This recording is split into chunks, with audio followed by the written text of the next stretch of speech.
Twitter users are mocking Harry and Meghan's awkward and airbrushed Time magazine cover, with people saying their friends' gushing tribute about the couple's struggle makes them want to vomit, after making the 2021 list of the 100 most influential people on the planet.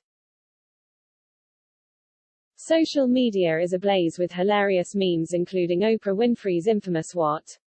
moment during the Duke and Duchess bombshell interview in March, a laughing Ryan Gosling and foul-mouthed chef Gordon Ramsay telling somebody, "K off."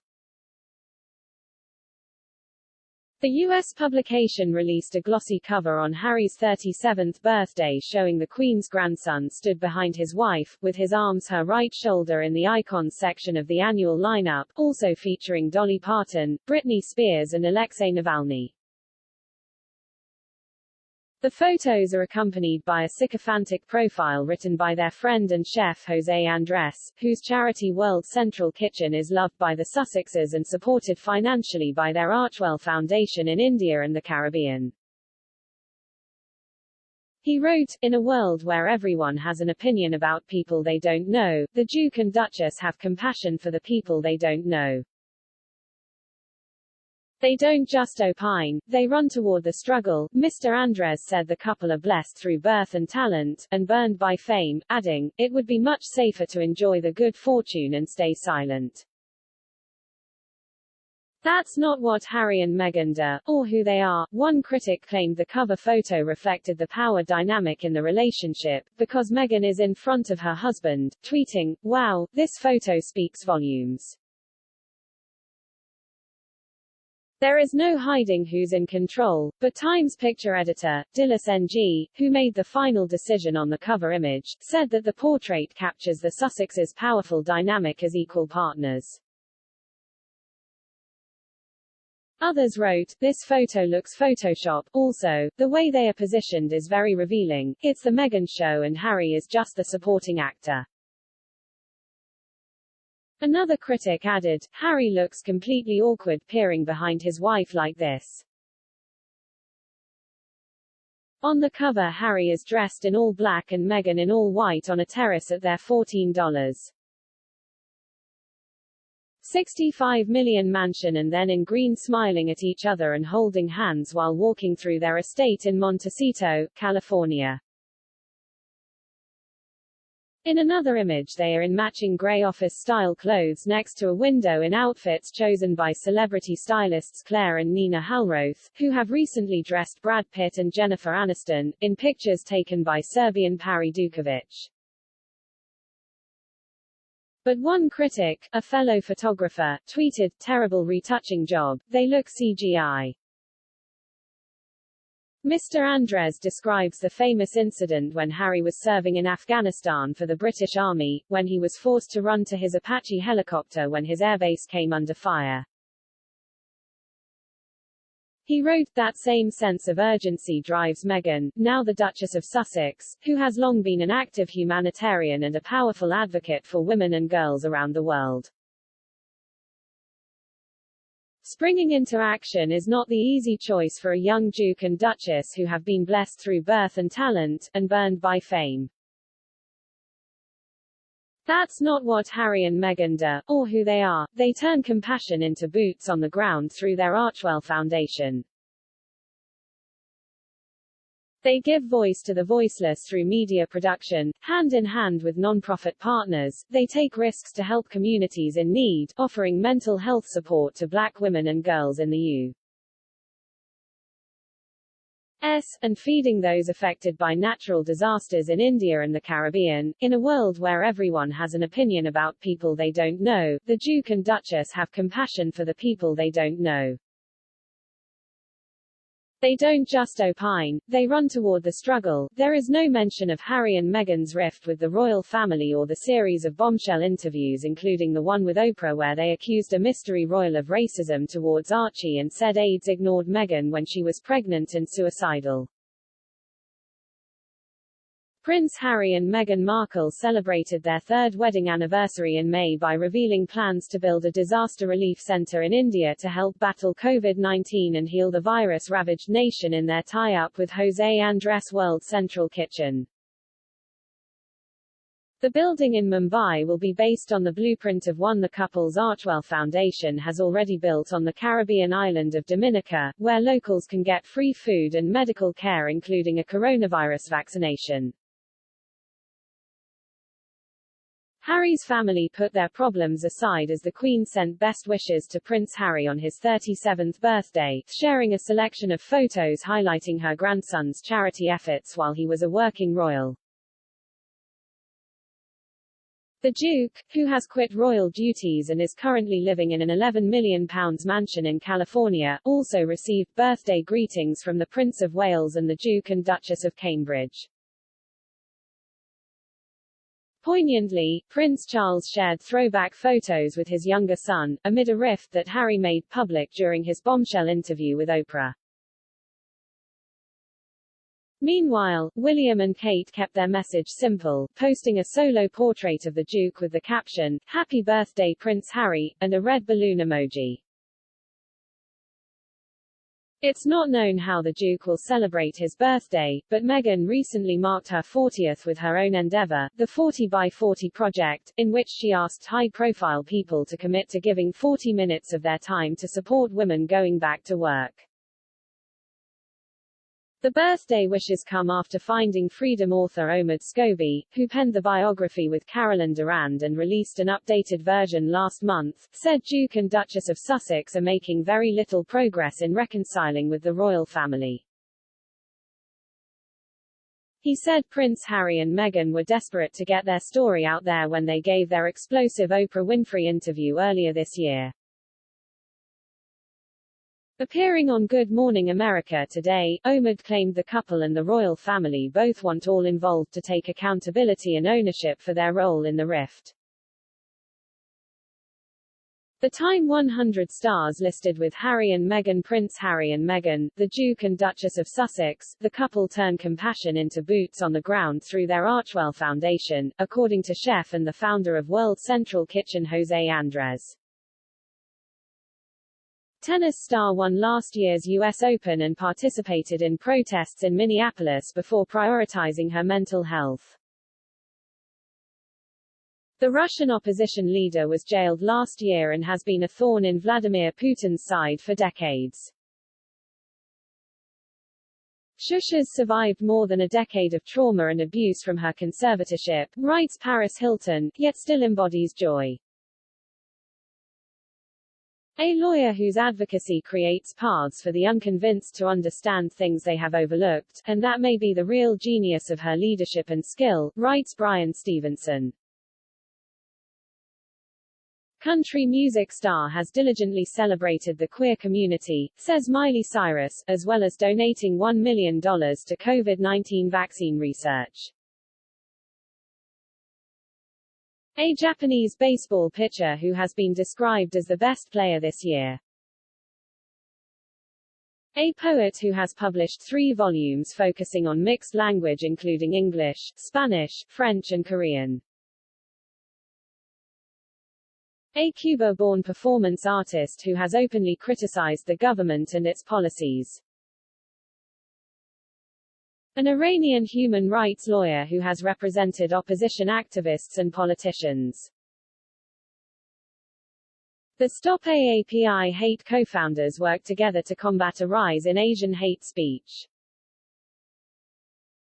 23-year-old siblings who have become social media stars with more than 2 million followers. Benjamin Lloyd Crump is an American attorney who specializes in civil rights and catastrophic personal injury cases such as wrongful death lawsuits. An Indonesian public health researcher who works on disease control of dengue fever. The artistic gymnast was a 2020 Olympic all-around champion and uneven bars bronze medalist.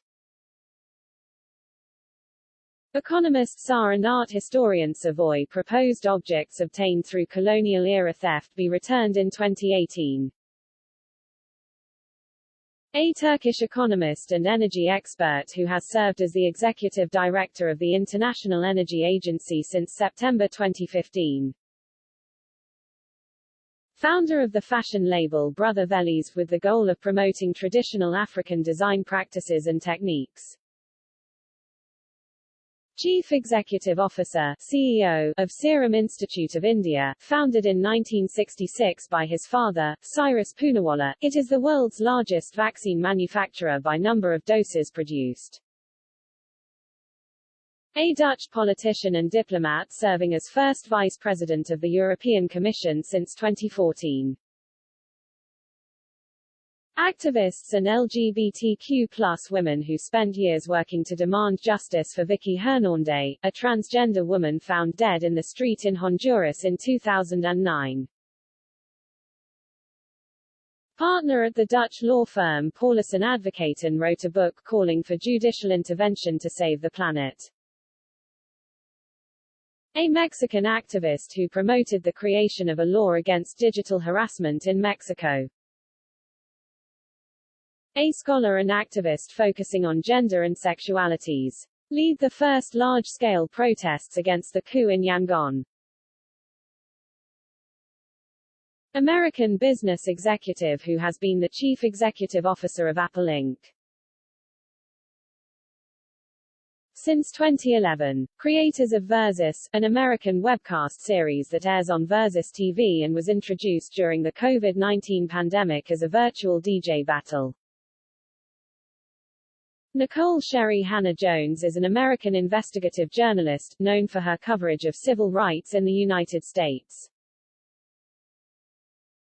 An American football quarterback for the Tampa Bay Buccaneers of the National Football League. A South Korean actress whose career in film and television spans across 5 decades. American track and field athlete who specialized in the 200 meters sprint and gradually shifted to the 400 meters sprint later in her career. A Beninese singer-songwriter, actress, and activist who is noted for her diverse musical influences and creative music videos. She has been a UNICEF Goodwill Ambassador since 2002. 110 co-founders are fighting against legislation that critics say is designed to make it harder for minorities to cast ballots. A Brazilian billionaire businesswoman who is chair of the retailer magazine Luiza and Associated Companies. A British actress often regarded by film critics as one of the preeminent actresses of her generation. A Puerto Rican rapper, singer, and songwriter whose music is often defined as Latin trap and reggaeton. A Chinese-born filmmaker known primarily for her work on independent films. An American actor, comedian, writer, and producer who began his career in improv comedy in the early 1990s. An American actress and singer who was the world's highest-paid actress in 2018 and 2019. An American rapper and singer-songwriter who rose to prominence with the release of his country rap single Old Town Road. An Australian-born Chinese-American actor, comedian, podcaster, and writer based in New York City. An American actress, singer, television host, producer and director known for her lead roles in the television series Girlfriends and Blackish. An American artist best known for his collaged painting works, which have been shown internationally. An American science fiction and fantasy writer, better known as N.K. Jemisin, who has also worked as a counseling psychologist. An American actor and producer who initially rose to prominence for his roles as Glenn Rhee in the television series The Walking Dead and Ben in the film Burning. Ugandan-British actor and former writer who portrayed Posh Kenneth in the first 2 seasons of the British television series Skins. A French actor, best known for his sketches with Fred Testo on the Service après vente des émissions television show. A conceptual artist whose work consists of black and white photographs overlaid with declarative captions. A singer and songwriter who first gained popularity through social media, he explained, "When we speak to sources close to the couple and also sources close to the royal family, there is this feeling that very little progress is being made." Meanwhile, Scobie also suggested allegations of Meghan's bullying behavior made by a senior palace aide before the Oprah Winfrey interview were revenge from the firm for the Duke and Duchess actions. The Sussexes were accused of leaving behind a lot of broken people, with young women broken by their behavior, and a source describing one member of their staff as completely destroyed by the ordeal. Scobie said, "For me, it's impossible to come to any other conclusion that this is some sort of revenge from the institution that we saw pulled into action just before the Oprah interview came out." The Queen launched an unprecedented inquiry into allegations that Meghan and Harry bullied their staff earlier this year, leaving royal employees shaken by unhappy memories being brought up about a toxic period before the couple emigrated. Devastating claims that the Duchess of Sussex inflicted emotional cruelty on underlings and drove them out were very concerning, Buckingham Palace said. Prince Charles' birthday wishes come after a source claimed that Duchess of Cornwall is unlikely to ever forgive her stepson Prince Harry for their actions since stepping back as senior royals in March last year. Harry has addressed his relationship with his father in several interviews throughout the year, after first opening up about it in a bombshell interview with Oprah Winfrey in March, where he claimed he has been let down by Prince Charles.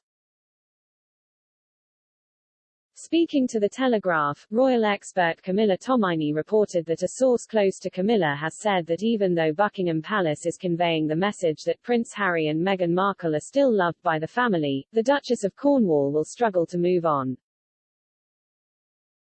Another source claimed that Prince Charles was deeply affected by the reported fallout with Prince Harry and that it had been really hard for him. Meanwhile, Prince William and Harry are said to have barely spoken and have an incredibly strained relationship after 2 years of rows over Harry's wife and her alleged treatment of staff, the couple's decision to emigrate to America, and the truth bombs the Sussexes have dropped in TV interviews watched by tens of millions of people around the world. Harry and Meghan believe they were abandoned by the royals, even accusing them of racism towards Archie and ignoring their cries for help when the Duchess of Sussex felt lonely and suicidal while pregnant in London. An updated edition of Harry and Meghan biography Finding Freedom also made a string of other fresh claims that are likely to trigger debate about the state of their relationship with the royal family.